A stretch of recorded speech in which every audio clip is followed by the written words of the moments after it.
بسم اللہ الرحمن الرحیم۔ تعوذ کے متعلق بحث چل رہی ہے، اب اس کا خلاصہ کلام ذکر کر رہے ہیں۔ اعوذ کا پڑھنا اللہ تعالی کی طرف التجا کرنا ہے اور ہر برائی والے کی برائی سے اس کے دامن میں پناہ طلب کرنا ہے۔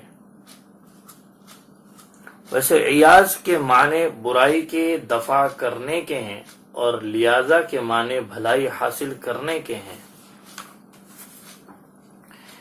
یہ ظاہر ہے کہ شیطان سے بچانے والا سوائے رب تعالی کے اور کوئی نہیں، اسی لیے پروردگار عالم نے انسانوں کے شر سے محفوظ رہنے کی تو ترکیب سلوک و احسان بتائی ہیں،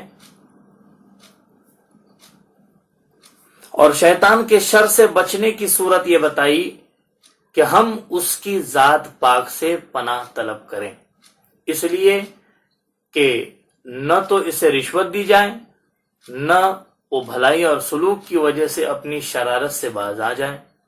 اس کی برائی سے بچانے والا تو صرف رب تعالی ہی ہے، اللہ تبارک و تعالی کی ہی ذات ہے۔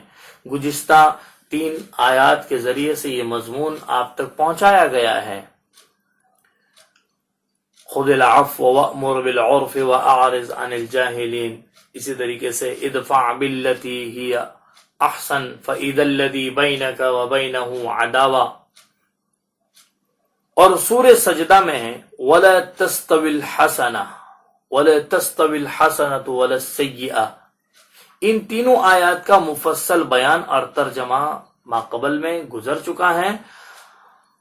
اب یہ شیطان کس سے بنا ہے اس کو ذکر کر رہے ہیں۔ اصل اس کی کیا ہے؟ لفظ شیطان شطن سے بنا ہے، اس کے لفظی معنی دوری کے ہیں۔ چونکہ یہ مردود بھی انسانی طبیعت سے دور ہیں بلکہ ہر بھلائی سے بعید ہیں، اس لیے اسے شیطان کہتے ہیں۔ اور یہ بھی کہا گیا ہے کہ یہ شاطن سے مشتق ہے، اس لیے کہ وہ آگ سے پیدا شدہ ہیں، اور شاطن کے معنی یہی ہے۔ بعض کہتے ہیں کہ معنی کی روح سے تو دونوں ٹھیک ہے، لیکن اول زیادہ صحیح ہے، یعنی شطن سے بنا ہے، یہ صحیح ہے۔ عرب شاعروں کے شعر بھی اس کی تصدیق میں ملتے ہیں۔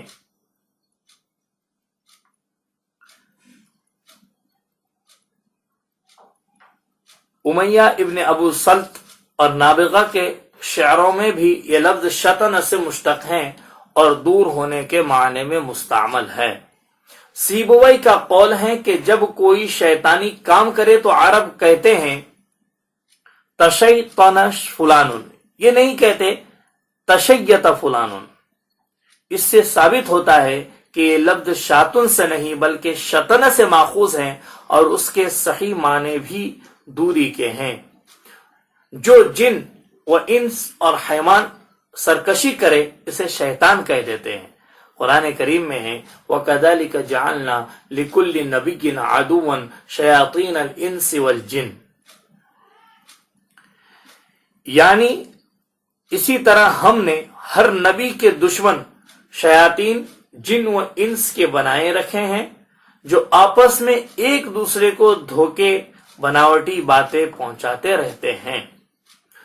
مسند احمد میں حضرت ابو ذر رضی اللہ تعالی عنہ سے حدیث روایت ہے کہ حضور پاک صلی اللہ علیہ وسلم نے انہیں فرمایا، اے ابو ذر رضی اللہ تعالی عنہ، جنات اور انسانوں کے شیطانوں سے اللہ تعالی کی پناہ طلب کرو۔ میں نے کہا کیا انسانوں میں بھی شیطان ہوتے ہیں؟ آپ صلی اللہ علیہ وسلم نے فرمایا ہاں، انسانوں میں بھی شیطان ہوتے ہیں۔ صحیح مسلم میں انہی سے روایت ہے کہ رسول اکرم صلی اللہ علیہ وسلم نے فرمایا، نماز کو عورت، گدھا اور کالا کتا توڑ دیتا ہے۔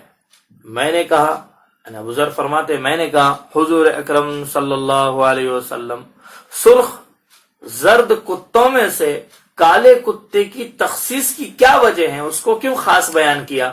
آپ صلی اللہ علیہ وسلم نے فرمایا کالا کتا شیطان ہے۔ حضرت عمر رضی اللہ تعالی عنہ ایک مرتبہ ترکی گھوڑے پر سوار ہوتے ہیں اور وہ ناز و خرام سے چلتا ہے. حضرت عمر رضی اللہ تعالی عنہ اسے مارتے پیٹتے بھی ہیں لیکن اس کا اکڑنا اور بھی بڑھ جاتا ہے. آپ یعنی حضرت عمر رضی اللہ تعالی عنہ اس سے اتر جاتے ہیں اور فرماتے ہیں تم تو میری سواری کے لیے کس شیطان کو پکڑ کر لائے. میرے نفس میں تکبر آنے لگا، چنانچہ میں نے اس سے اترنا ہی مناسب سمجھا.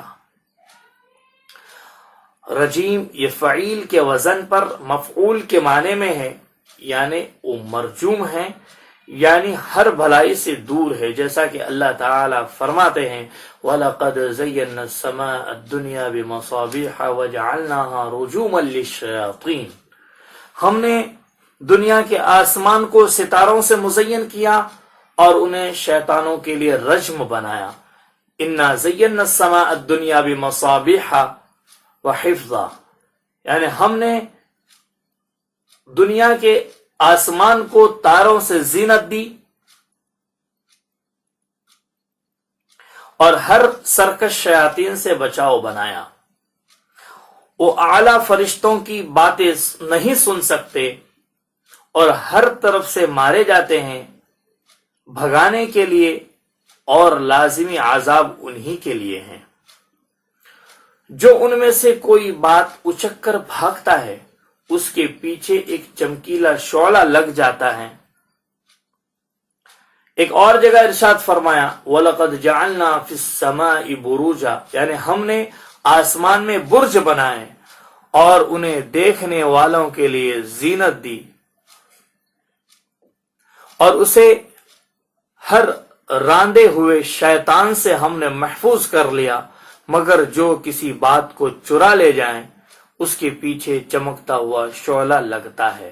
اسی طرح کی اور آیات بھی ہیں.